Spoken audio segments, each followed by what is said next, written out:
Hello friends, আজকে নিয়ে এসেছি তাজা তাজা ডুমুরের রেসিপি। তোমরা কে কে এমন ডুমুরের তরকারি খেতে ভালোবাসো অবশ্যই কমেন্টে জানিও। আর ডুমুরের যে আমি বাছাটা, ওটা আমার স্কিপ হয়ে গেছে ভিডিওতে।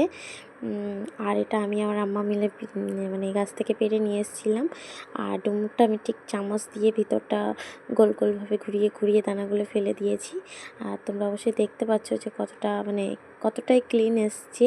আমার ভিতরে কোনো কিছুই নেই, পুরোপুরি পরিষ্কার আছে। আর এর ভিতরে আমি একটা মূলো কুচিয়ে দিয়েছি। আমার আম্মা বলে কি যে বা অন্য কোনো সবজি দিলে ডুমুরটা তাড়াতাড়ি গলে। আর আলুগুলো এভাবে আমি চোখো চোখোভাবে কেটে নিয়েছি। রান্নার জন্য পরিমাণ মতো তেল দিলাম, তেলে পেঁয়াজ দিয়ে দিলাম। পেঁয়াজটা লাল হয়ে আসলে আমি সবজিগুলো দিয়ে দেব। আর ডুমুরের তরকারিটা একটা যেটা মেন, যে অন্য কোনো সবজি মিশালে সেটা কি হয় যে ডুমুরটা একটু তাড়াতাড়ি গলে যায়। অনেকে সোডা ইউজ করে, সোডা দিলেও হয়, আর না দিলে সোডা দিলে কি হয়, সোডার একটা টেস্ট চলে আসে। তো তার থেকে বেটার অন্য কোনো সবজি একটা দুটো মিশিয়ে দিলে সেটা ডুমুরটা তাড়াতাড়ি গলে যায়। আর ডুমুর না গললে আমার তো তেমন মনে হয় যেন ডুমুরটা তাকিয়ে আছে। ডুমুর না গললে সেই টেস্টটাও আসে না। তো আমি এখানে একটা মূলা কুচিয়ে কুচিয়ে দিয়েছি, সাদা মূলা। আর এই ডুমুরটা একটু নরম হয়ে আসলে আমি এখানে পালং শাকও দেবো, যেহেতু শাকটা দিলেও ডুমুরটা অনেকটা নরম হবে। আর হালকা চিনি দেব। এখন সাধারণ মশলাগুলো দিয়ে দেবো, যেমন লবণ, হলুদ, আদা রসুন আর কাঁচা লঙ্কা বাটা। এগুলো আমি আস্তে আস্তে দিয়ে দিলাম। সবগুলো একসঙ্গে ভালোভাবে মিশিয়ে নেব। আর প্রথমে আমি এখানে কোনো জল দেব না, আমি এটা মানে মিশিয়ে নেওয়ার জন্য এভাবেই কষিয়ে নেব। একটা তেজপাতা 2 টুকরো করে দিয়ে দিলাম। অল্প করে চিনি দিলাম সিদ্ধর জন্য। এবার সবগুলোকে ভালোভাবে মিশিয়ে নিয়ে অল্প করে জল দেব। এভাবে অল্প করে জল দিয়ে দিয়ে আমি মানে কষিয়ে নেব। আমি বেশি করে একসঙ্গে দিয়ে দেব না। প্রথমে একবার কষানোতেই আমার আলু এবং ডুমুরটা হালকা হালকা গলতে শুরু করেছে।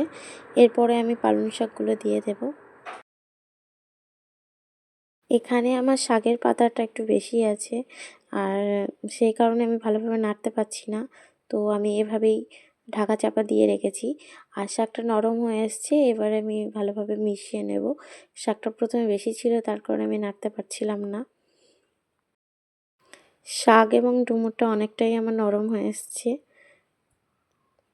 এরপরে হালকা করে পানি দিয়ে আমি আবারও কষিয়ে নেব। এভাবে আমি অল্প অল্প করে জল দেবো এবং ঢাকা চাপা দিয়ে সিদ্ধ করব। আর আমি একসঙ্গে অনেক মানে জল দেব না, আমি অল্প অল্পভাবেই দেবো, কারণ ডুমুরটা আমি মাখো মাখোইভাবে রান্না করব। আর ডুমুরটা মাখো মাখো হয়ে না আসলে কেমন একটা দেখতে লাগবে, তো আর টেস্টটাও আমার অতটা ভালো আসবে না। তো তার কারণে আমি এভাবে অল্প অল্পভাবেই কষিয়ে নেব। ফাইনালি 4 থেকে 5 বার মানে অল্প অল্পভাবে কষিয়ে নেওয়ার পর আমার ডুমুরটা অনেকটাই গলে এসেছে। আর তোমরা দেখতেই পাচ্ছ যে অনেকটাই মাখো মাখোও হয়ে এসেছে। আর এবার আমি ফাইনালি ঝোলটা দিয়ে দেব। তো আমি আমার পরিমাণ মতোই ঝোলটা দেব।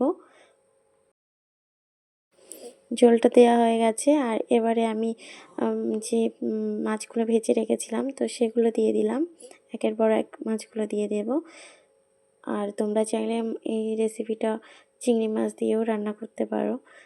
তো আমার বাড়িতে কেউ চিংড়ি মাছটা পছন্দ করে না, তার কারণেই আমি ট্যাংরা মাছ দিয়েই রান্নাটা করছি।